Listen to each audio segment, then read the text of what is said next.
Hello எல்லாருக்கும் வணக்கம். இன்னைக்கு நாம எத பத்தி பார்க்க போறோம்னா, இசிஎம்னா என்னன்னு பார்க்கலாம். ஸோ கார்கள்ல நெறைய பேர் சொல்லுவாங்க. இந்த இசிஎம்ல பிரச்சனை இருக்கு சார் அந்த மாரி சொல்லுவாங்க. இந்த இசிஎம்னா ஃபுல் ஃபார்ம் பார்த்தீங்கன்னா, இன்ஜின் கண்ட்ரோல் மாடுல்.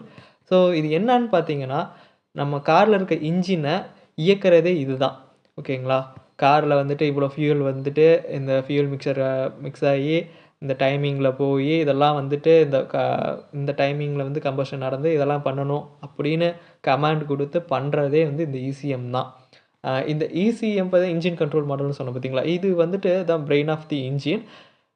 நெறைய சென்சார்ஸோட டேட்டாவ ரிசீவ் பண்ணி, அதுக்கேத்த மாரி ஆக்சுவேட்டர கண்ட்ரோல்ஸ் பண்ணி, அது எப்படி இன்ஜின கரெக்ட்டான ஆப்டிமைஸ் ஸ்பீட்ல இயக்கறது அப்படிங்கிறத பண்றது பார்த்தீங்கன்னா, இந்த இசிஎம் தான்.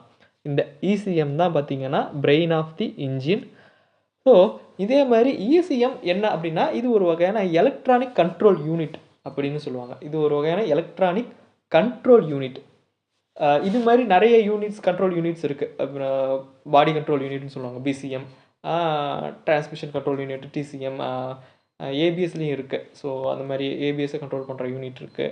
ஸோ, இந்த மாரி நெறைய சின்ன சின்ன யூனிட்ஸ் இருக்கும். இது மாரி இந்த பிசிஎம், இசிஎம்னு பார்த்தீங்கன்னா, இது மேஜர் ஆஃப் யூனிட்ஸ். பிசிஎம்ங்கிறது பாடியை கண்ட்ரோல் பண்ணுற யூனிட், அதாவது பாடி கண்ட்ரோல் மாடுல்னு சொல்லுவாங்க. இசிஎம்ங்கிறது இன்ஜினை கண்ட்ரோல் பண்ணுற யூனிட். பெரும்பாலும் இதுங்க ரெண்டுக்கும் அதுக்கு அதுக்கு கீழே தான் மற்றதெல்லாமே வரும். ஓகேங்களா? ஸோ இசிஎம்மை பற்றி இப்போ ஒரு பேசிக்கான ஒரு விஷயம் தெரிஞ்சிருக்கும்னு எல்லாருக்கும் நம்புகிறேன். ஸோ பிசிஎம் அதை டிசிஎம் பற்றிலாம் திருப்பி நான் இன்னும் வீடியோ கிடைச்சா நான் போடுறேன்.